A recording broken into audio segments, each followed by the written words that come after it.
السلام علیکم ورحمۃ اللہ وبرکاتہ۔ الحمد للہ رب العالمین والعاقبۃ للمتقین والصلاۃ والسلام علی اشرف الانبیاء والمرسلین وعلی آلہ وصحبہ اجمعین، اما بعد، وقد قال اللہ تبارک وتعالی فی القرآن المجید والفرقان الحمید، اعوذ باللہ من الشیطان الرجیم، بسم اللہ الرحمن الرحیم۔ أَلَمْ يَجِدْكَ يَتِيمًا فَآوَىٰ، صدق اللہ العلی العظیم۔ قال تعالیٰ فی مقام آخر فی شان حبیبہ الکریم، ان اللہ وملائکتہ یصلون علی النبی یا ایہا الذین آمنوا صلوا علیہ وسلموا تسلیما۔ اللہم صل علی سیدنا محمد۔ حاضرین کرام و معزز سامعین، جیسا کہ سابقہ دروس میں ماہ ربیع المنور کی مناسبت سے حضور کے احوال، فضائل، کمالات، مناقب بیان کیے جا رہے ہیں، چنانچہ گزشتہ درس میں بھی حضور کی پیدائش اور ولادت کے ابتدائی نورانی حالات آپ کے سامنے بیان کیے گئے، اور حضور کی ولادت کو اللہ تعالیٰ نے جیسا بے مثل و بے مثال بنایا اور انوکھی نرالی بنایا، حضور کی شان انوکھی نرالی ہے، تو آپ کی پیدائش اور آپ کا نشوونما پانا بھی یہ انوکھا نرالا تھا۔ اور جیسا کہ روایتوں میں آتا ہے کہ عام بچے جیسے نشوونما پاتے ہیں، ڈیولپڈ ہوتے ہیں، آگے بڑھتے ہیں، حضور پاک علیہ السلام کا معاملہ اس سے بالکل جدا گانا تھا۔ آپ 2 مہینے کے ہونے کے ساتھ ہی آپ یہ رینگنے لگے، روایتوں میں آتا ہے۔ بچہ اب آج کل 1 سال کی عمر میں قریب تقریباً رینگنے لگتا ہے، حضور 2 مہینے کی عمر میں رینگنے لگے، 3 مہینے کی عمر میں سہارے سے چلنے لگے، 4 مہینے کی عمر میں بغیر سہارے کے اطمینان سے چلنے لگے۔ آپ یہ حضور کی نشو نما ہونے کی انوکھی شان اور انوکھی آپ کی یہ صفات تھے۔ اور آپ 1 سال 2 سال میں بچے 2 سال تک بھی تقریباً بات نہیں کرتے، آپ مہینوں کے اندر آپ فصاحت اور بلاغت کے ساتھ بات کرنا شروع فرما دیا۔ پہلا کلمہ زبان سے جو آپ نے نکالا وہ روایتوں میں آتا ہے کہ وہ سبحان اللہ و بحمدہ سبحان اللہ العظیم، یا سبحان اللہ والحمد للہ ولا الہ الا اللہ واللہ اکبر، یہ کلمات آپ نے زبان سے نکالے۔ اور جیسا کہ کہا گیا کہ آپ کی ولادت اور آپ کی پرورش جو ہوئی وہ یہ حالت یتیمی میں ہوئی۔ آپ کی پیدائش سے پہلے آپ کے والد بزرگوار کا انتقال ہو چکا تھا، اور یتیمی شان کے ساتھ آپ دنیا میں رونق افروز بھی ہوئے، اور یتیمی شان کے ساتھ ہی آپ نشوونما پانے لگے۔ علماء نے لوگوں نے کہا کہ عموماً یہ دیکھا جاتا ہے کہ بچے کے اگر باپ کا انتقال جلد ہو جائے تو اس سے بچے کی پرورش پر اثر پڑتا ہے، اس کی ترقی پر اثر پڑتا ہے، اس کی تربیت پر اثر پڑتا ہے،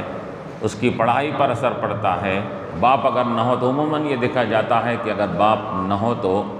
بچوں کے اندر، وہ یتیم بچوں کے اندر کمزوریاں، خامیاں رہ جاتی ہے۔ وہ علمی ترقی، وہ تربیت، وہ پرورش جو باپ اپنی نگرانی میں کر سکتا ہے وہ دوسرا نہیں کر سکتا۔ لیکن یہ سب تربیت کی ضرورت، پرورش کی ضرورت تعلیم کی ضرورت اسے ہوتی ہے جو دنیا میں آ کر تعلیم اور تربیت پاتا ہے، جس کو اللہ تبارک و تعالیٰ نے پیدائش سے پہلے ہر چیز الرحمن علم القرآن کے ذریعے سے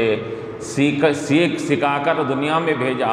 اور دنیا میں اللہ تعالیٰ نے آپ کو ایسا بھیجا کہ تعلیم پانے والا نہیں۔ حضور فرماتے ہیں بعثت معلما، میں معلم بنا کر بھیجا گیا ہوں، اب میں کسی سے علم سیکھنے کے لیے نہیں آیا ہوں، علم سکھانے کے لیے آیا ہوں۔ تو اللہ تبارک و تعالیٰ نے آپ کی یتیمی شان کو بھی ایک عظیم الشان مقام عطا فرما دیا اس کے اندر۔ ہر یتیم کے لیے یتیمی ہونا اس کے لیے عیب اور یہ اس کے لیے نقص کا ذریعہ بنتا ہے، حضور کی یتیمی حضور کے لیے ایک شایان شان مقام اور صفت پیدا کر رہی ہے اس کے اندر۔ اس وجہ سے کہ جیسا کہ روایتوں میں آتا ہے کہ حضور پاک علیہ السلام کی جب پیدائش ہوئی، ہونے کے ساتھ ہی اللہ تعالیٰ نے فرشتوں سے کہا کہ اے فرشتوں، اس نبی معظم کو، اس معصوم بچے کو یہ آدم کے اخلاق دے دو، شیس کے صفات دے دو،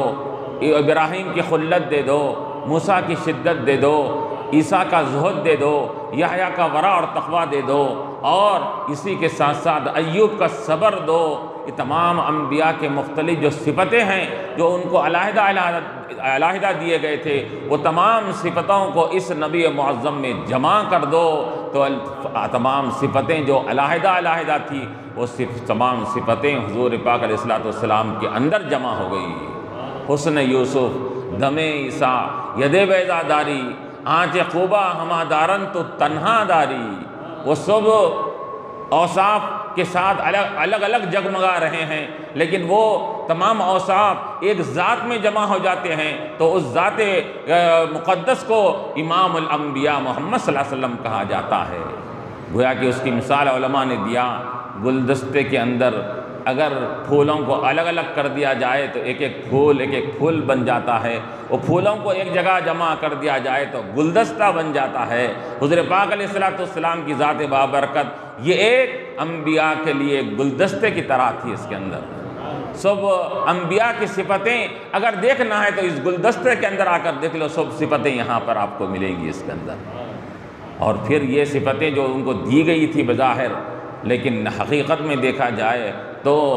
یہ صفتوں کو یہ اللہ تبارک و تعالیٰ نے چونکہ حضور کا نور کو پہلے پیدا فرمایا تھا، حضور کے یہ صفات ہونے والے ہیں اللہ کو معلوم تھا، تو اللہ تعالیٰ دنیا میں چونکہ وہ لوگ پہلے آئے تھے، ہر ایک کو وہ صفتیں دی گئی تھی، تو وہ صفتیں بھی جو انبیاء کو دی گئی تھی وہ حضور ہی کے حصے میں سے عطا کی گئی تھی۔ تو یہ جس کو یہ تمام صفتوں کو لے کر آ رہا ہے، جو ذات معلم بن کر دنیا میں آ رہا ہے، تو اب اس کے لیے تعلیم، تربیت، نشو و نما اس کی کیا ضرورت تھی؟ اسی وجہ سے اللہ تعالیٰ نے آپ کو یتیمی شان سے پیدا فرمایا۔ اور دوسری بات علماء نے فرمایا کہ حضور پاک علیہ السلام کو یتیمی شان کے ساتھ بنانے میں اور ایک مصلحت یہ تھی کہ کوئی اگر کسی کا باپ جلدی انتقال کر جائے، ماں جلدی انتقال کر جائے، تو وہ یتیم بچے کو، یسیر بچے کو نشو و نما پانے میں عار اور شرم محسوس نہ ہو، اس کو فخر سے وہ کہہ سکتا ہے کہ میں اگر یتیمی حالت میں پروان چڑھ رہا ہوں تو کیا ہوا، میرے آقا علیہ السلام بھی تو یتیمی حالت میں آگے بڑھے تھے اس کے اندر، تو یہ غریبوں کو دلاسا ہو سکے، یتیموں کو تسلی ہو سکے، اس وجہ سے اللہ تبارک و تعالیٰ نے آپ کو آپ کی پیدائش سے پہلے باپ کا سایہ آپ سے ہٹا لیا۔ اور پھر یہ روایتوں میں یہ بھی آتا ہے کہ باپ رہے گا تو باپ تعلیم دے گا، تربیت دے گا، باپ کا احسان بھی بچے کے پر ہوا کرتا ہے۔ اللہ تبارک و تعالیٰ کو گوارا نہیں ہوا کسی کا احسان میرے حبیب پر ہو، ماں باپ کا احسان بھی نہ ہونے پائے، اسی وجہ سے اللہ تعالیٰ نے باپ کا سایہ کو حضور کی پیدائش سے پہلے ہٹا لیا، تاکہ کوئی یہ نہ کہنے پائے کہ ابتدائی تعلیم اور ابتدائی چیزوں کو حضور نے اپنے والد سے سیکھا، کہ کسی کو سکھانے کا یہ اعزازی حاصل نہ ہو۔ الرحمن علم القرآن، رحمان جس کو سکھلا دیا ہو کہ دوسرے کو کوئی اور اس کو سکھانے کی پھر کیا ضرورت پڑے گی اس کے لیے؟ اللہ تعالیٰ نے آپ کو سکھا کر بھیجایا تھا دنیا میں۔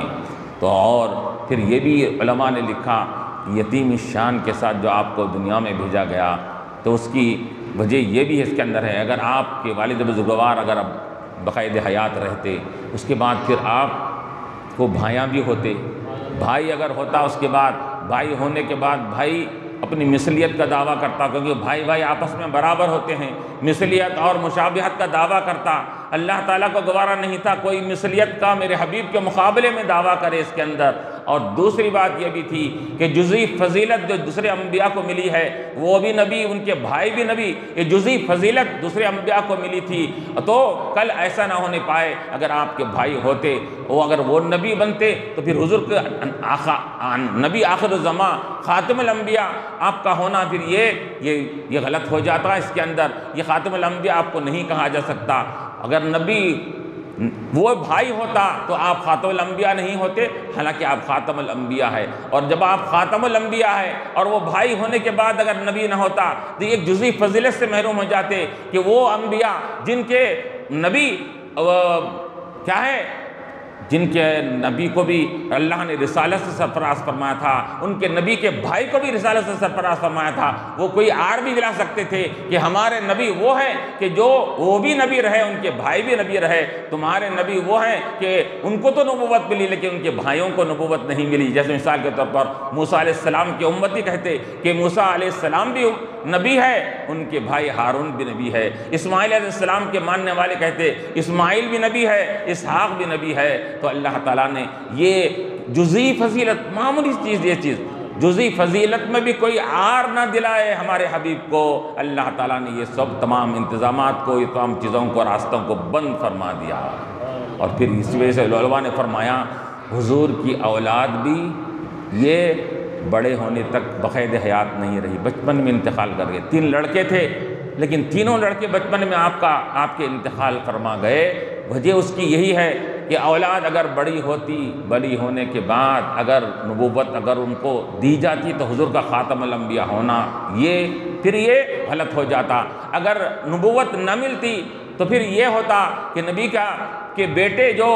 کئی انبیاء علیہ السلام، یعقوب علیہ السلام کی امتی یہ کہتے کہ ہمارے نبی وہ ہے کہ وہ بھی نبی، ان کے اولاد بھی نبی۔ یعقوب علیہ السلام کے بیٹے یوسف علیہ السلام وہ بھی نبی ہے۔ اسی طرح دوسرے انبیاء علیہ السلام، حضرت ابراہیم علیہ السلام کی امتی کہتے کہ ہمارے والد نبی، ان کے بیٹے اسماعیل علیہ السلام، اسحاق علیہ السلام بھی نبی ہے۔ تو اللہ تبارک و تعالیٰ نے یہ سب جزئی فضیلتیں جو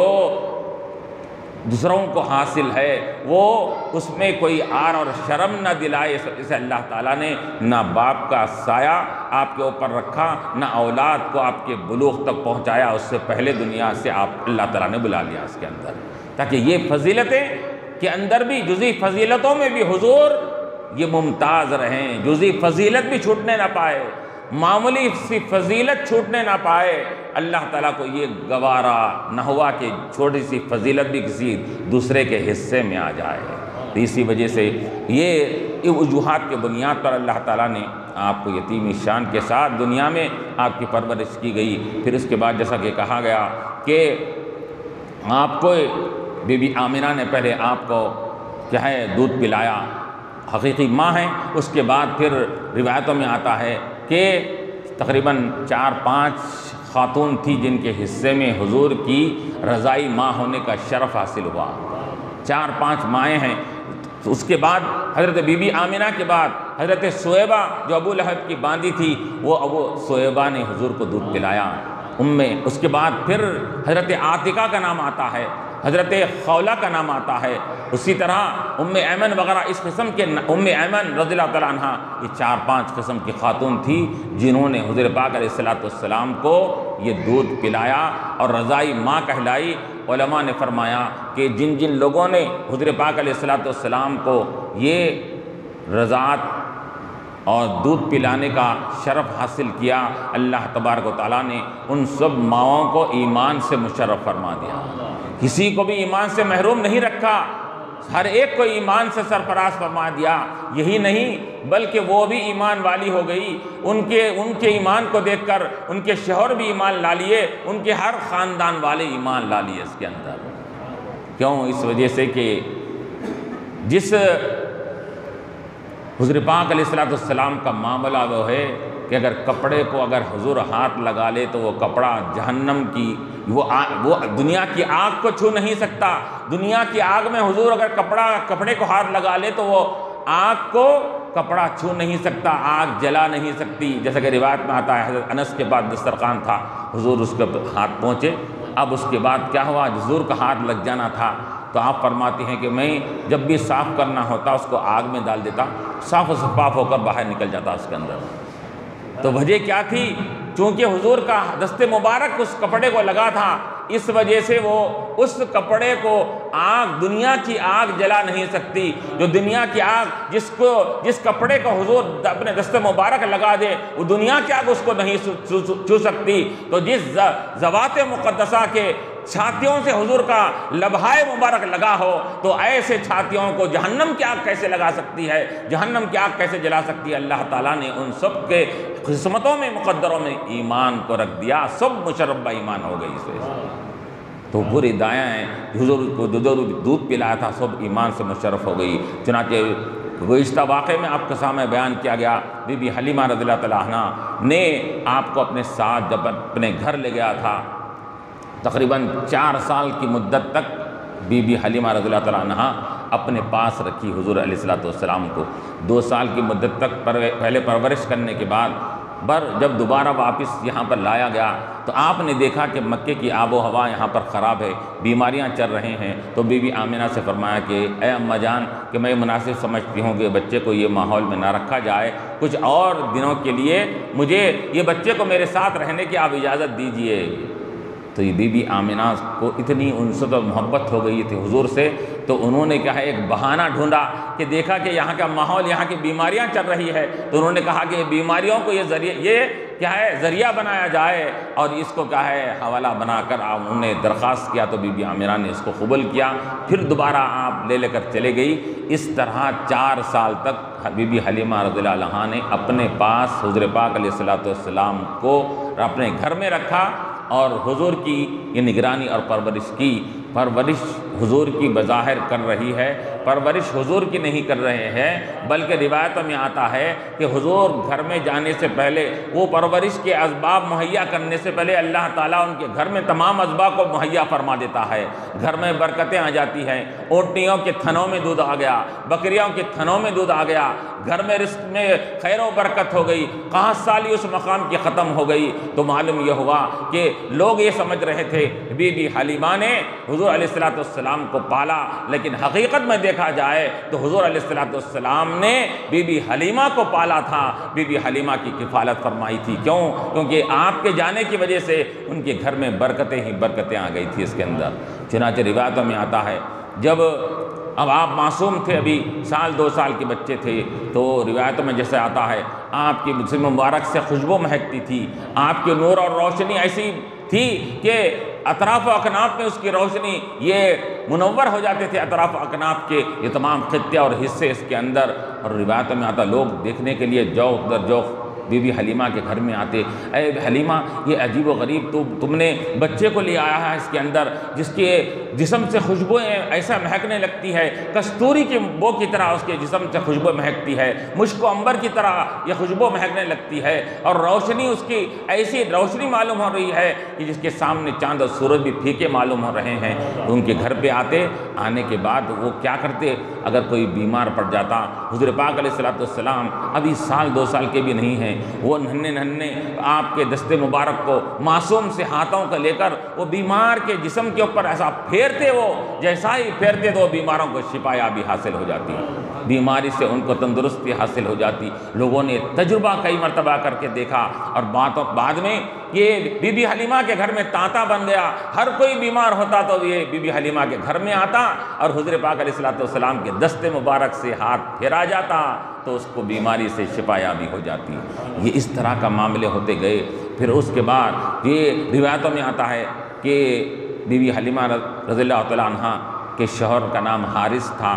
آپ کے جو ساتھ میں جو لڑکا جو تھا بی بی حلیمہ کو ہوا تھا اس کا نام عبداللہ تھا، اور 2 آپ کے رضائی بہنیں تھیں، شیمہ ایک تھی اور انیسہ نامی ایک بہن کا نام بتاتے ہیں، انیسہ اور شیمہ، یہ دونوں بہنیں تھیں، کس کی؟ حضرت حضور علیہ السلام کی رضائی بہنیں بی بی حلیمہ کی 2 لڑکیاں شیمہ انیسہ اور لڑکا حضرت عبداللہ اور ان کے شوہر حضرت حارث تھے اس کے اندر. یہ 4-5 یہ گھر میں رہا کرتے تھے. اس کے اندر حضرت شیمہ جو بڑی تھی وہ حضور علیہ السلام کو وہ چھوٹے رہنے کے وقت میں گود میں لے کر باہر نکلتی, تھوڑا دور جاتی, وہاں سے حضور کو کیا ہے دل بہلائی کے لیے دور لے جایا کرتی تھی. اس کے اندر ایک مرتبہ دھوپ کا وقت ہے, حضرت شیمہ حضور علیہ السلام کو گود میں لے کر باہر نکل گئی. حضرت حلیمہ رضی اللہ عنہا نے دیکھا نہیں, فوراً جیسا ہی دیکھا کہ حضور گھر پر نہیں ہیں, جیسا ہی واپس آئی تو ان کو غصہ کرنے لگی کہ دھوپ کے وقت میں اس معصوم بچے کو تم کیوں لے گئے باہر. تو حضرت شیمہ نے کیا کہا, اے امی جان آپ کیا کہہ رہی ہیں, دھوپ کہہ رہی ہیں, میں جس مقامات سے گزر رہی تھی یہ قریشی بھائی کہا کرتے تھے لوگ, جس کو حضور علیہ السلام کو قریشی بھائی کہا کرتے تھے. میں قریشی بھائی کو جن جن مقامات سے لے کر چلتی ہوں تو کیا ہوتا ہے کہ دھوپ میں جاتی ہوں تو بادلوں کا سایہ آ کر ان کو سایہ فگن ہو جاتا ہے, ان کو دھوپ ہی نہیں لگتی. میں ٹھہر جاتی ہوں کہ ہو سکتا بادل جا رہے ہوں گے بول کر, میں ٹھہر گئی تو بادل بھی ٹھہر جاتے, پھر میں چلنے لگتی تو پھر بادل چلنے لگتے اس کے اندر.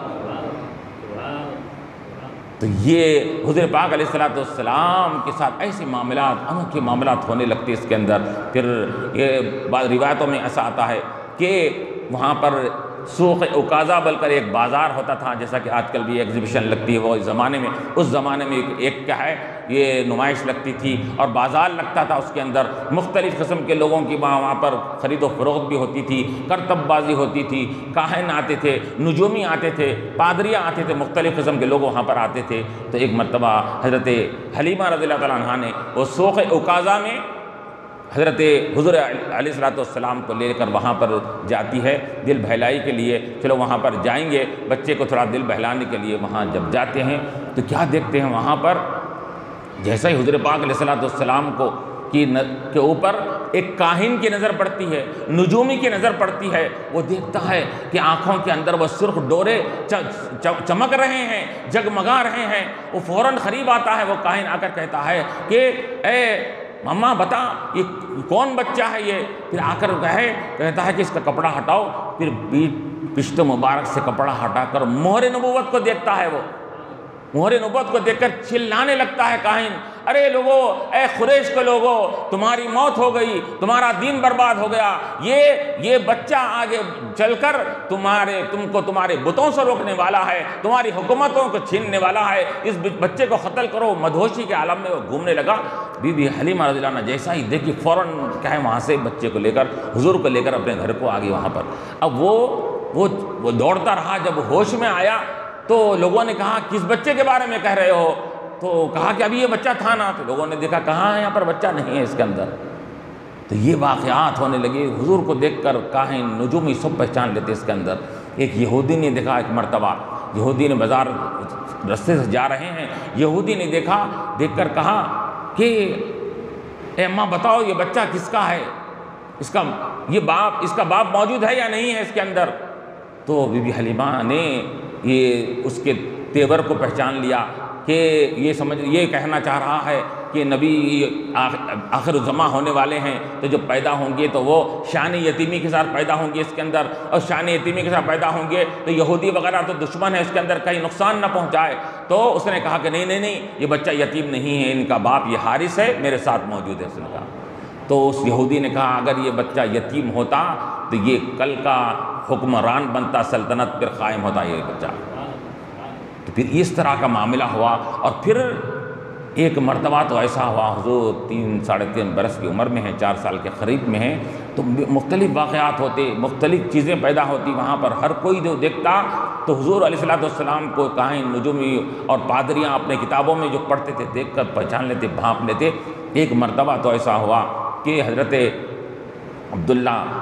کے ساتھ حضور علیہ السلام بکریاں چلانے کے لیے جا رہے ہیں اس کے اندر. تو گھر کے بکریاں تھے چرانے کے لیے, حضرت عبداللہ کے ساتھ جا رہے, اپنے بھائی کے ساتھ, رضائی بھائی کے ساتھ بکریاں چرانے کے لیے گئے. جا کر واپس آ رہے ہیں تو اچانک حضرت عبداللہ نے دیکھا 3 سال 4 سال کا بچہ ہے, اپنے معصومی عمر میں انہوں نے کیا دیکھا کہ آسمان سے 2 نور نازل ہوئے. نور نازل ہو کر محمد صلی اللہ علیہ وسلم قریشی بھائی کو میرے انہوں نے اپنے ہاتھوں میں لے لیا، لے کر ایک مقام پر لے جا کر ان کو لٹا دیا گیا۔ لٹا کر اس کے بعد ان کے سینے سے لے کر نیچے تک انہوں نے ایسا اشارہ کر کے چاک کیا۔ چاک کرنے کے بعد اندر سے قلب مبارک، دل کو باہر نکالا گیا۔ نکال کر اس کے بعد روایت میں آتا ہے کہ ایک دل کے بازو ایک خون کا لوتھڑا ہوتا ہے، خون کا حصہ ہوتا ہے، وہ خون کے لوتھڑے کو نکال کر فرشتوں نے باہر پھینک دیا۔ پھینک کر پھر اس کو خلق کو اندر رکھ کر پھر اس کے بعد سینے کو برابر ملا کر اس کو ایسا اشارہ کرا تو وہ ایسا ہو گیا جیسے ٹاکے لگا دی گئے اس کے اندر ہے۔ تو یہ شق صدر کہتے ہیں اس کو۔ حضور پاک علیہ السلام کا بچپن میں بھی ہوا، بعد میں بھی، جیسا کہ روایت میں آتا ہے کہ معراج کے موقع پر مختلف مقامات پر۔ یہ سب سے پہلا شق صدر کہاں پر ہوا؟ سینہ چاک کیا گیا، بی بی حلیمہ رضی اللہ عنہا کے گھر میں ہوا۔ تو شق صدر تو اب علماء فرماتے ہیں کہ معراج کے موقع پر بھی شق صدر ہوا تھا، وہاں پر قلب مبارک کو دھو کر حکمت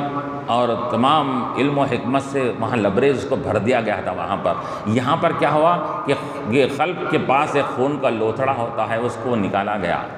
وہ خون کا لوتھڑا کیا کرتا ہے؟ وہ خون کا لوتھڑا حصہ یہ ہر بشر اور ہر انسان کے دل کے پاس رہتا ہے۔ اس کے اندر شیطان کے وسوسوں کو قبول کرنے کی صلاحیت رہتی ہے۔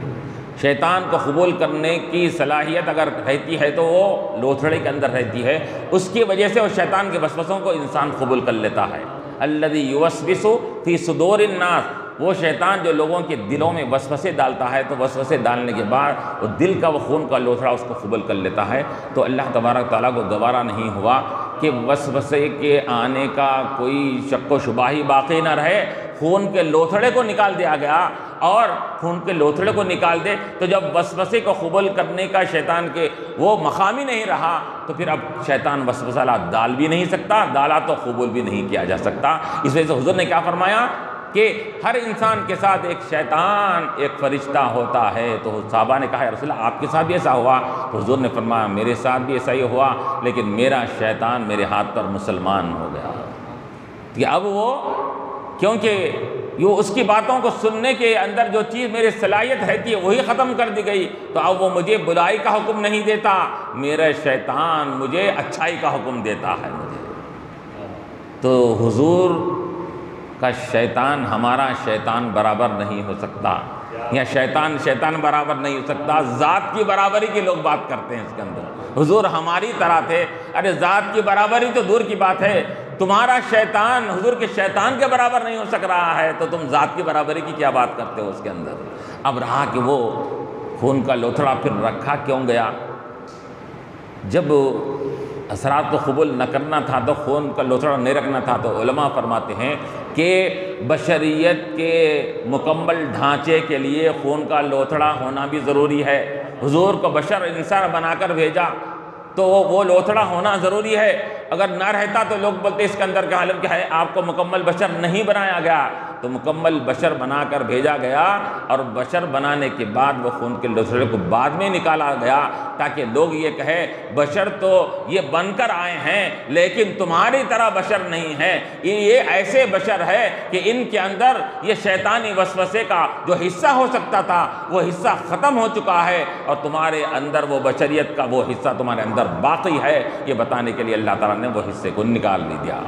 تو اس طرح یہ واقعہ جب آ کر حضرت عبداللہ نے بی بی حلیمہ رضی اللہ عنہا کے پاس آ کر کہا کہ اماں جان آج ایک عجیب و غریب واقعہ ہوا آج میرے قریشی بھائی کے ساتھ۔ تو بی بی حلیمہ پریشان ہو گئی، کیا واقعہ ہوا؟ تو کہا کہ اوپر سے ایک نورانی دو نور اوپر سے آئے، آ کر قریشی بھائی کو لے کر وہ ہاتھوں میں یہ ادھر سینے کو چاک کرے، وہ اندر سے دل کو نکالے، پھر اس کے بعد سیدھی کیا ایسا معاملہ ہوا۔ تو بی بی حلیمہ رضی اللہ عنہا پریشان ہو گئی، اور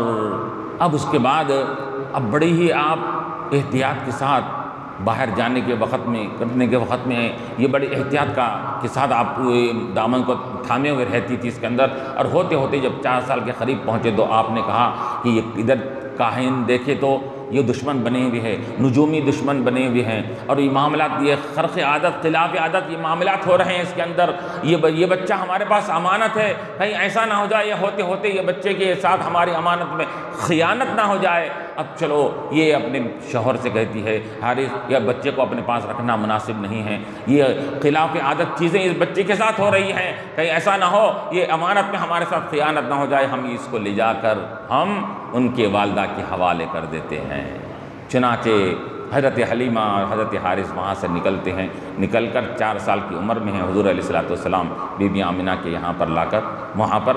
ان کے حوالے کرتے ہیں اور کہتے ہیں کہ اماں جان ابھی اور رکھ سکتے تھے ہم، لیکن ایسے ایسے واقعات ہوئے۔ تو انہوں نے کہا کہ کیا واقعات ہوئے؟ تو کاہن دیکھ کر ایسا کر رہے ہیں، نجومی دیکھ کر یہ کر رہے ہیں، اور یہی نہیں بلکہ ایک معاملہ تو ایسا ہو گیا کہ ان کے سینے کو شق کیا گیا اور ان کے قلب مبارک سے خون کا لوتھڑا نکالا گیا۔ ہم پریشان ہو گئے۔ بی بی آمنہ رضی اللہ عنہ نے فرمایا کہ اے بی بی، یہ پریشان ہونے کی بات نہیں، میرا لاڈلا، میرا پیارا، وہ عظمتوں والا، وہ شان والا ہے، میں نے پیدائش کے وقت میں ہی یہ اس سے نکلنے والے وہ نور اور انوار کے تجلیات کو میں نے دیکھ لیا تھا، خلاف عادت چیزوں کو میں نے دیکھ لیا تھا، پریشان ہونے کی بات نہیں، ٹھیک ہے تم نے اپنی ذمہ داری پوری نبھائی۔ یہ کہہ کر انعام و اکرام کے ساتھ، اعزاز کے ساتھ بی بی آمنہ نے، حضرت عبدالمطلب نے انعام و اکرام دے کر ان کو وہاں سے رخصت کیا۔ اب اس کے بعد حضور علیہ الصلوۃ والسلام بی بی آمنہ کی نگرانی میں آ گئے۔ اس کے اندر اب 4 سال کی عمر ہے۔ اس کے بعد چند دنوں کے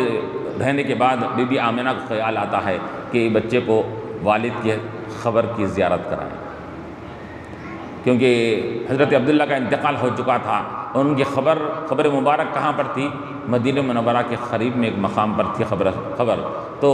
بی بی آمنہ نے کہا، حضرت ام ایمن سے کہا کہ ام ایمن چلو اپن کیا ہے اس بچے کو ان کے والد کی خبر کی زیارت کراتے ہیں۔ یہ کہہ کر ام ایمن کو ساتھ لے کر وہاں سے نکلتے ہیں، نکل کر مدینہ کے قریب میں پہنچتے ہیں۔ مدینہ کے قریب پہنچ کر وہاں پر خبر کی زیارت کرائی جاتی ہے۔ حضور پاک علیہ الصلوۃ والسلام اپنے والد بزرگوار کی قبر کی زیارت کرتے ہیں۔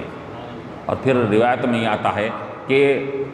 حضور پاک علیہ الصلوۃ والسلام کے تمام آبا و اجداد پورے پاک اور طیب تھے، اور ہر کوئی کفر و شرک سے بالکل دور تھا۔ تو چونکہ حضور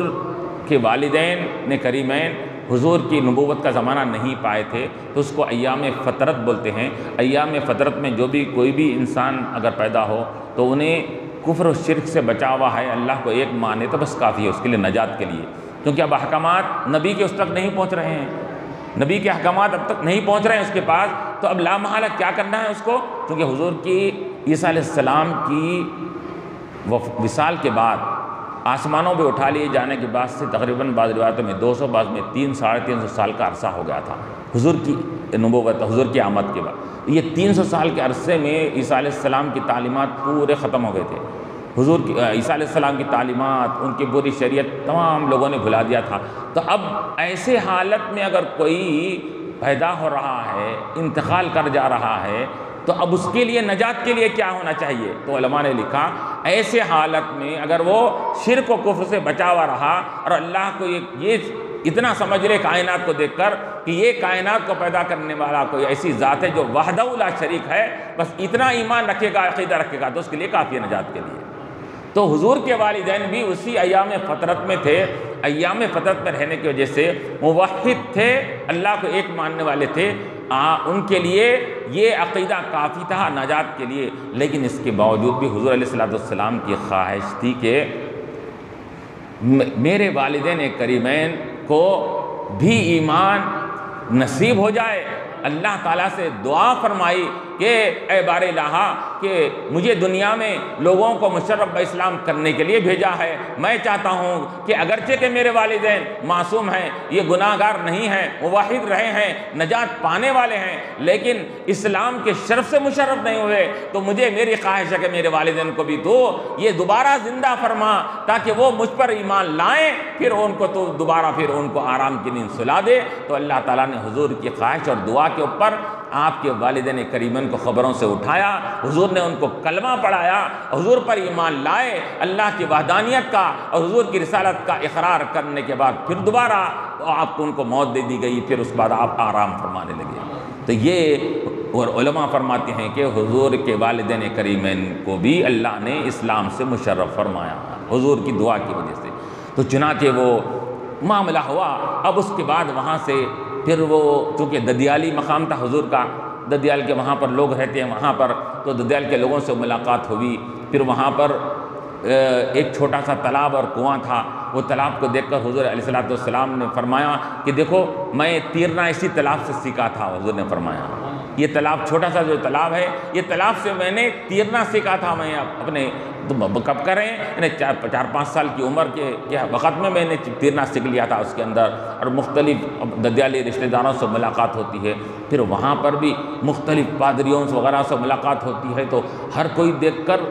یہی حیرت میں ہو جاتا ہے اور یہ خدشات ظاہر کرنے لگتا ہے۔ اور ان کے آثار و قرائن سے معلوم ہو رہا ہے کہ یہ تو نبی آخر الزماں کی جو صفتیں ہیں ان کے اندر پائی جا رہی ہیں، اس کے اندر یہ تمام چیزیں وہاں پر بھی شروع ہونے لگتی ہیں۔ تو بی بی آمنہ کہتی ہیں کہ اے ام امن چلو اب یہاں سے واپس ہوتے ہیں، اپن مکے کو جائیں گے۔ چنانچہ مدینے سے نکل کر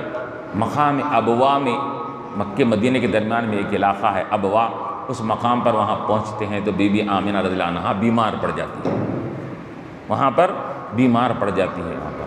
اور چند دنوں کی علالت اور بیماری کے بعد بی بی آمنہ رضی اللہ عنہا کا انتقال وصال ہو جاتا ہے وہیں پر مقام ابوا میں۔ چنانچہ وہیں پر وہاں آپ کی تدفین ہوتی ہے۔ آج بھی ابوا مقام ہے، مکے سے مدینے کے آنے کے وقت میں وہاں پر آج بھی قبر موجود ہے۔ لوگ کہے جس کو معلومات ہے وہاں پر آتے وقت قبر کی زیارت بھی کرتے ہیں وہاں پر اب مقام ابوا میں۔ تو چنانچہ جب بی بی آمنہ رضی اللہ عنہا کافی علیل ہو گئی، بیمار ہو گئی اور بالکل آخری وقت آپ کا آ گیا، تو آپ نے ام ایمن کو وصیت اور نصیحت فرمائی کہ اے ام ایمن دیکھو کہ یہ بچے کا میرے لاڈلے کا باپ بھی نہیں ہے، اب میں بھی یہاں سے میرے آثار قرائن معلوم ہو رہے ہیں کہ میں بھی دنیا سے پردہ کرنے والی ہوں، دیکھو تم اس کو جان کے جتن بنا کر رکھنا اور ان کے دادا کے ان کے حوالے کر دینا، عبد المطلب کے حوالے کرنا، اور ان کو تم یہ بڑی امانت کے ساتھ رکھنا، اور یاد رکھو کہ یہ بچہ یہ بڑی شان والا ہونے والا ہے اور یہ بڑی شان و شوکت اس کی ظاہر ہونے والی ہے اس کے اندر، تم اس کو اپنی جان کی جتن بنا کر رکھنا۔ یہ نصیحت فرما کر بی بی آمنہ رضی اللہ عنہا انتقال کر گئی۔ تو حضرت ام ایمن پھر وہاں سے نکل کر مقام ابوا سے نکل کر پھر مکے کو آتی ہے۔ مکے کو آنے کے بعد حضرت عبد المطلب حضور کے دادا کے پاس آ کر کہتی ہیں کہ راستے میں آپ کی ایسی بہو کی طبیعت خراب ہو گئی، ان کا انتقال ہو گیا، وہیں پر کیا ہے ان کی تدفین کر دی گئی، اور یہ انہوں نے مجھ کو وصیت فرمائی میں بھی یہاں پر رہوں گی، لیکن یہ مرد کا بھی یہاں پر اس کی نگرانی رہنا ہے، تو آپ دادا ہیں، آپ زیادہ حقدار ہیں، ان کو اپنی کفالت میں اپنی نگرانی میں رکھیے۔ تو حضرت عبد المطلب حضور علیہ السلام کو وہ اپنی خاص نگرانی میں لے لیے، اور لے لینے کے بعد روایت میں آتا ہے کہ عبد المطلب کی تو شخصیت جس سے پہلے بیان کی گئی وہ وجاہت، وہ خداور شخصیت تھی، دیکھنے والا مرعوب ہوئے بغیر نہیں رہتا تھا اس کے اندر ہے۔ تو وہاں پر ان کے لیے یہ پورے قریش کے سردار تھے، یہ اللہ نے ظاہری وجاہت بھی دیا تھا اور اس کے ساتھ باطنی اور وجاہت بھی اللہ نے عطا فرمائی تھی۔ اس کے اندر آپ کے لیے کعبۃ اللہ کے پاس ایک مسند بچھائی جاتی تھی، وہ مسند پہ بیٹھا کرتے تھے عبد المطلب، سب لوگ آ کر اطراف سے بازو بڑھتے، آپ مسند پہ بیٹھا کرتے تھے، روایت میں آتا ہے وہ مقام آپ کا تھا اس کے اندر۔ چنانچہ اپنی مسند کے اوپر حضرت عبد المطلب اپنے کسی اولاد کو بازو نہیں بٹھاتے تھے اس کے اندر، لیکن حضور علیہ السلام جب دوڑتے ہوئے آ جاتے فوراً ان کو اپنی مسند پر بٹھا لیتے، تو اطراف اکناف کے لوگ اور دوسرے لیڈر ہوتے وہ ہٹانے کی کوشش کرتے، تو عبد المطلب فرماتے اے لوگو یہ بچہ وہ شان والا ہے کہ اس کو اس مسند سے مت ہٹاؤ، کیونکہ اس مسند والے کی بھی جو شان ملی ہے اس بچے سے ملی ہے اس کے اندر۔ تو وہ اپنی مسند کے اوپر اپنے بچوں کو نہیں بٹھاتے، لیکن اپنے گائے پوترے کو اپنے مسند پر بٹھایا کرتے تھے۔ اور پھر روایت میں جیسا کہ آتا ہے کہ جب خاص سالی کا اس وقت زمانہ بھی ہوا، فلاں ہوا، تو لوگوں نے آ کر عبد المطلب سے کہا، تو حضرت عبد المطلب نے حضور پاک علیہ السلام کو یہ بچپنے کی حالت میں لے جا کر کیا کیا کہ آپ سے دعا کروائی، آپ نے ہاتھ اٹھا کر اپنے ننھے معصوم ہاتھوں سے دعا فرمائی، تو فوراً لوگوں نے کیا دیکھا، ابھی آسمان پر کوئی بادل نہیں ہے، جیسا ہی حضور علیہ السلام ہاتھ اٹھا رہے ہیں بادلوں کا امڑنا شروع ہو جاتا ہے، بادل آنا شروع ہو جاتے ہیں اور بارش ہوتی ہے اس کے اندر ہے۔ تو یہ ایسے مختلف واقعات ہوتے ہیں۔ ایک مرتبہ تو ایک وہاں پر ایک یہودی ایک شخص یا پادری تھا، وہ بھی تو وہ حضرت عبد المطلب سے ملا جلا کرتا تھا۔ ایک مرتبہ آ کر بیٹھ کر اس نے کہا، جیسا ہی حضور پاک علیہ السلام وہاں پر تشریف لائے تو کہا کہ یہ بچہ کون ہے اس کا؟ تو عبد المطلب نے کہا کہ میرا بچہ ہے۔ تو اس نے کہا کہ یہ تو اس کے صورت سے، اس کی آنکھوں کے ڈوروں سے، اس کی آنکھوں کی یہ چمک سے معلوم ہو رہا ہے یہ نبی آخر الزماں ہونے والا ہے۔ میں نے جو مطالعہ کیا ہے اس سے معلوم ہوتا ہے اس کے اندر نبی آخر الزماں ہوگا، تو یہ اس کا باپ نہیں ہوگا، میں نے تو یہ پڑھا ہے اس کے اندر۔ اب آپ بولے میرا بیٹا کر رہے ہیں، تو آپ نے کہا کہ اس کا باپ نہیں ہے، یہ میرا پوترا ہے۔ تو وہ پادری نے کہا کہ عبد المطلب بچے کی حفاظت کرنا، اس کے دشمن پورے لگے ہوئے ہیں، یہ بچے کو ختم کرنے کی فکر میں رہتے ہیں اس کے اندر۔ تو اب وہ پادری نے یہ کہا تو حضرت عبد المطلب یہ بڑی ہی کیا ہے احتیاط کے ساتھ آپ کی نگرانی کرتے تھے، اور ایمن کو آپ نے وصیت فرمائی تھی کہ گھر میں رہنے تک تم ان کی نگرانی کرنا، باہر نکلیں گے تو میں ان کی نگرانی کروں گا اس کے اندر۔ اس طرح اہتمام کے ساتھ عبد المطلب حضور کی نشوونما، حضور کی کفالت اور پرورش کرتے رہے۔ ہوتے پھر اب کیا ہوا، تقریباً 8 سال کی عمر حضور علیہ السلام کی ہوئی۔ تو روایتوں میں آتا ہے کہ عبد المطلب کی عمر اس وقت 110 برس کی تھی، 110 برس کی عمر تھی۔ اب آپ کے وصال اور آپ کے دنیا سے پردہ فرمانے کا وقت آ گیا عبد المطلب کے۔ تو 110 برس کی عمر ان کی ہے، 8 برس کی عمر حضور پاک علیہ السلام کی ہے۔ تو حضرت عبد المطلب اب دیکھا کہ اب دنیا سے پردہ کرنے کا وقت آ گیا۔ ایمن کو بلا کر انہوں نے نصیحت کیا، وصیت کیا کہ دیکھو ماں کہ اب میں بھی دنیا سے جانے کا وقت میرا قریب آ گیا ہے، اس کے اندر تم کیا ہے اس کے بچے کی حفاظت کرنا۔ اور پھر ایک ساتھ میں کہا کہ مرد کے لیے مردوں میں سے کس کو نگرانی میں دینا، آپ نے سوچ بچار کر آپ نے کہا کہ حضرت عبداللہ کے سگے بھائی ابو طالب جو ہے ان کی نگرانی میں ان کو دینا، تاکہ ان کی نگرانی میں یہ صحیح معنی میں یہ بحفظ و امان یہ آگے بڑھ سکتے ہیں۔ ابو طالب کو بلایا، ابو طالب کو بلا کر جو حضور کے چچا ہیں ان کو وصیت فرمائی کہ بیٹا دیکھو میں دنیا سے جا رہا ہوں، تم ان کی پرورش اور کفالت کرنا، ان کو تم اپنی نگرانی میں رکھنا، اور ان کے ساتھ بڑی احتیاط کے ساتھ معاملہ کرنا۔ ان کے جان کے دشمن چاروں طرف سے لگے ہوئے ہیں، اور کوئی بھی ان کو نقصان پہنچانے کی ہمیشہ فکر میں رہتا ہے، تم ان کی حفاظت کرنا۔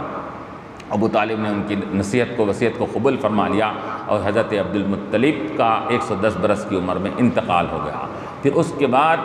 8 برس کی عمر میں حضور حضرت ابو طالب کی کفالت اور آپ کی نگرانی میں آتے ہیں۔ تو ابو طالب کی کفالت میں آتے ہیں۔ کیا کفالت میں آتے ہیں؟ کفالت ان کی معلوم ہو رہی ہے، لیکن یہ حضور کفیل بن کر آ رہے ہیں، کفالت وہ نہیں لے رہے ہیں، حضور کفیل بن کر ان کے گھر میں آتے ہیں۔ اب ابو طالب نے غور کیا، ان کو بچے کافی کثرت سے تھے ان کے گھر میں، ان کو ابو طالب کے کافی بچے تھے، 8-10 بچے۔ تو یہ ہمیشہ محسوس کرتے کہ جب کبھی بھی حضور پاک علیہ السلام کو دسترخوان پر جب آپ موجود نہیں رہتے تو وہ کھانا کھاتے وقت ان کے بچے بھی شکم سر نہیں ہوتے، وہ خود بھی شکم سر نہیں ہوتے تھے اس کے اندر۔ تو ہمیشہ تلاش کر کے حضور کو اپنے ساتھ دسترخوان پر رکھتے تھے، تاکہ حضور جب موجود رہتے تو سب کے سب پیٹ بھر کر کھاتے، آپ پیٹ بھر کر کھاتے، ابھی کھانا بچ جایا کرتا تھا اس کے اندر۔ یہ برکتیں گھروں میں ہو گئی تھی، یہ رحمتوں کا نزول گھروں میں ہونے لگا تھا حضرت ابو طالب کے گھر میں۔ تو اس طرح کی برکتوں کا نزول وہاں ہونے لگا۔ مختلف موقعوں پر ابو طالب نے آپ کے ساتھ ایسے تجربہ کیا معاملات میں کہ جب بھی کوئی تنگی ہو رہی ہے تو حضور آڑ بن کر وہ تنگی کو دور کرنے والے بنتے ہیں۔ مصیبت آ رہی ہے، وہ مصیبت کو دور کرنے والے حضور علیہ السلام بن رہے ہیں۔ اور پھر آپ کے زمانے میں بھی اسی طرح ہوا، کئی مرتبہ حضور کے واسطے سے کیا ہے بارش نہیں ہو رہی ہے، لوگوں نے آ کر کہا کہ اس زمانے میں بت پرستی کا دور تھا، لوگوں نے کہا کہ فلاں بت کا وسیلہ دے کر دعا مانگیں گے، فلاں کا وسیلہ دے کر دعا مانگیں گے۔ تو پھر سب لوگوں نے کہا ارے یہ سب سے بہتر تو بات یہ ہے کہ عبد المطلب کے گھر میں ایک ایسا بچہ پیدا ہوا، انوکھا نرالا بچہ چلو وہاں جاتے ہیں، ان سے دعا کروانے لگاتے ہیں اس کے اندر، اللہ تعالیٰ وہ بچے کی دعا ہو سکتا سن لے۔ تو آ کر ابو طالب کے پاس لوگ خواہش کرتے ہیں، تو ابو طالب حضور کو لے جا کر وہاں پر بارش کی دعا کرتے ہیں، تو بارش برسنے لگتی ہے۔ خاص سالی جو آ گئی تھی، مہنگائی ہو گئی تھی، مہنگائی ختم ہو جاتی ہے، اور پھر یہ معاملات، گھر میں برکت، باہر برکت، ہر جگہ رحمت ہی رحمت یہ نازل ہونے لگتی ہے۔ اور پھر ایک مرتبہ تو ایسا ہوا کہ حضور پاک علیہ السلام کو لے کر ابو طالب کسی مقام پر چلتے چلتے کہیں دور نکل گئے، راستہ دور ہو گیا، اب وہ آبادی ختم ہو گئی۔ وہاں آبادی ختم ہونے کے بعد وہاں پر یہ بے آب و گیا مقام شروع ہو گیا۔ حضرت ابو طالب کو پیاس لگنا شروع ہو گئی، ابو طالب کو پیاس لگنا شروع ہو گئی۔ دیکھ رہے ہیں آزو بازو اطراف میں کوئی پانی نہیں، کنواں نہیں، چشمہ نہیں، نل نہیں، کچھ بھی نہیں ہے اس کے اندر، تو بے چین ہو گئے۔ حضور پاک علیہ السلام وہ ابھی جوانی کی عمر کے قریب پہنچے ہیں، بھی 8-10 برس کی عمر میں ہیں۔ حضور پاک علیہ السلام نے بھانپ لیا کہ میرے چاچا جان پانی کی پیاس کی وجہ سے پریشان ہیں، ہاتھاں اٹھا کر، بلکہ روایت میں یہ آتا ہے کہ آپ دعا کرنے سے پہلے اپنی پیر مبارک کی ایڑی کو زمین پر رگڑا، جیسا ہی رگڑنا تھا کہ وہ زمین سے چشمہ ابلنے لگا، اور کہا کہ اے میرے چچا جان آپ پانی اس چشمے سے پانی پیجئے، آپ اس چشمے سے پانی پیجئے۔ علماء نے یہ واقعے کو ذکر کر کے فرمایا کہ جس وہ ذات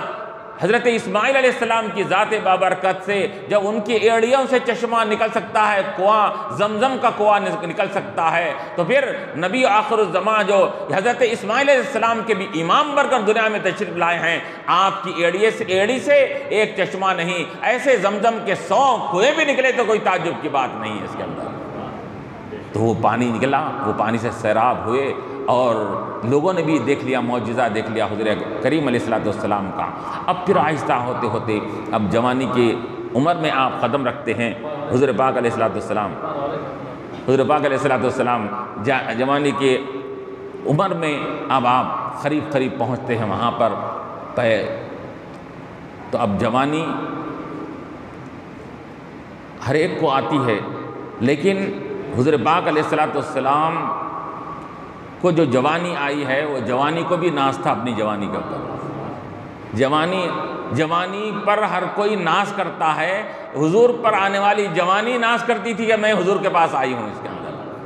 تو حضور علیہ السلام، حضور کی خوبصورتی، بچپنے کا وہ عالم، لڑکپن کا وہ عالم، اب جوانی کی خوبصورتی کا کیا عالم ہوگا اس کے اندر۔ تو وہ جوانی بھی ناز کرتی تھی کہ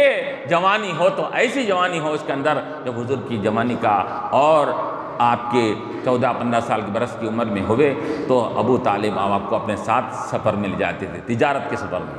تجارتی سفروں میں لے جایا کرتے تھے، تجارت کے اپنے ساتھ لے جایا کرتے تھے، اور دیکھتے تھے کہ جب بھی سفر میں ساتھ لے جاتے ہیں، تجارت کے لیے، کوئی کاروبار کے لیے لے جا رہے ہیں، واپس آ رہے ہیں تو فائدہ ہی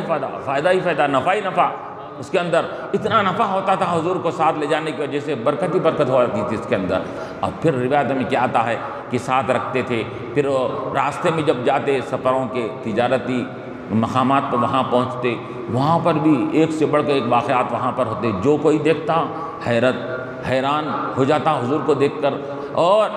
پادری اگر نجومی اگر کاہن وغیرہ ہوتے تو وہ لوگ کیا کرنے لگے، خدشات کو ظاہر کرنے لگتے، ارے یہ بچہ تو یہ نبی آخر الزمان کے اوصاف اس کے اندر پائے جا رہے ہیں، صفات ان کے اندر پائے جا رہے ہیں اس کے اندر۔ اس قسم کی تمام چیزیں یہ حیرت انگیز واقع ہوا کرتی تھی اس کے اندر۔ اب پھر جیسے روایت میں آتا ہے کہ اب جب آہستہ آہستہ ہوتے ہوتے حضور جب آپ اپنی ایک استحکامی عمر کو پہنچ گئے، اس کے بعد پھر آپ کو تنہا حضرت ابو طالب وہاں پر کیا کرنے لگے، سفر کے لیے روانہ کرنے لگے۔ تو تنہا حضور جاتے تھے، قافلوں کے ساتھ جاتے، تنہا سفر کرتے، جا کر وہاں پر تجارتی سامان لے جاتے، وہاں سے بیچ کے جب آتے تو مال میں کثرت ہی کثرت، نفع ہی نفع، فائدہ ہی فائدہ ہوا کرتا تھا اس کے اندر۔ چنانچہ اب ہوتے ہوتے حضور پاک علیہ السلام کی 20-25 برس اور اس کے بعد کی 25 برس کی عمر میں جب پہنچتے ہیں تو آپ کے یہ تجارتی ادھر بی بی خدیجہ الکبریٰ رضی اللہ تعالیٰ عنہا کا معاملہ ہے، وہ بھی بڑی تاجرہ تھی، وہ بھی اپنے اونٹوں کو تجارتی سفر کے لیے بھیجایا کرتی تھی اس کے اندر۔ تو انہوں نے بھی کئی مرتبہ حضور پاک علیہ السلام کو تجارت قافلے کے لیے آزمایا، تجربہ کیا، تو انہوں نے دیکھا کہ جب بھی ان کو روانہ کیا جا رہا ہے تو دوسروں کے مقابلے میں 10 گنا 100 گنا فائدہ لے کر انہوں آ رہے ہیں اس کے اندر۔ تو حضور پاک علیہ السلام کے ساتھ وہ کاروباری معاملات، تجارتی معاملات حضرت خدیجہ الکبریٰ سے ہونے لگے۔ ہوتے ہوتے 25 سال کی عمر میں، حضور پاک علیہ السلام کی عمر 25 برس کی ہے، حضرت خدیجہ الکبریٰ بیوہ ہیں اور 40 برس کی ہے، انہوں نے پیشکش کیا کہ میں آپ سے نکاح کرنا چاہتی ہوں۔ کون؟ حضرت خدیجہ الکبریٰ نے لوگوں سے کہلوایا کہ میں نکاح کرنا چاہتی ہوں، تو حضور پاک علیہ السلام 25 برس کی عمر میں ابو طالب سے یہ ذکر کرتے ہیں، اور ذکر کرنے کا ابو طالب کے بعد جب رشتہ آتا ہے تو یہ خاندانی تمام مشوروں کے بعد طے ہوتا ہے کہ خدیجہ الکبریٰ رضی اللہ عنہا سے حضور کا نکاح کرا دیا جائے۔ تو اس کے بعد 25 برس کی عمر میں حضور پاک علیہ السلام 40 برس کی خاتون سے نکاح فرماتے ہیں، بیوہ سے نکاح فرماتے ہیں، یہ بتلانے کے لیے کہ میں دنیا میں لذت اور خواہشات کے لیے نہیں بنایا گیا ہوں، دنیا میں پیدا نہیں کیا گیا ہوں، میں جو بھی عمل کرتا ہوں وہ آنے والوں کے لیے نمونہ بن جائے، اسوہ بن جائے میرے لیے، کہ لوگوں دیکھو تم کیا ہے صرف خواہشات نفسانی کے بنیاد پر معاملات نہیں کرنا، یہ للہیت کی بنیاد پر بھی معاملات کرنا۔ اب نکاح ہوتا ہے، پھر اس کے بعد آہستہ آہستہ پھر اب کیا ہے تجارتی معاملات میں ترقی ہونے کے بعد حضور کی اولاد ہوتی ہے، فلاں ہوتی ہے۔ اس کے بعد 40 برس کی عمر میں حضور پاک علیہ السلام کو جب نبوت سے کا اظہار کرنے کا حکم دیا جاتا ہے، تو وہ 40 برس سے پہلے کے کیا کیا واقعات ہوتے ہیں، نبوت سے پہلے آپ کے ساتھ کیا معاملات ہوئے تھے، کیسا نبوت کے آثار و قرائن ظاہر ہونے لگے تھے، اس کا سلسلہ وہاں سے نبوت کا سلسلہ ہوتا ہے۔ یہ چند باتیں تھیں جو حضور کی بچپن سے لے کے لڑکپن سے لے کے جوانی تک کی چند باتیں آپ کے سامنے بیان کی گئی۔ اللہ تعالیٰ ہماری اس باتوں کو، ہماری اس چیزوں کو قبول فرمائے۔ ربنا ظلمنا انفسنا وان لم تغفر لنا وترحمنا لنکونن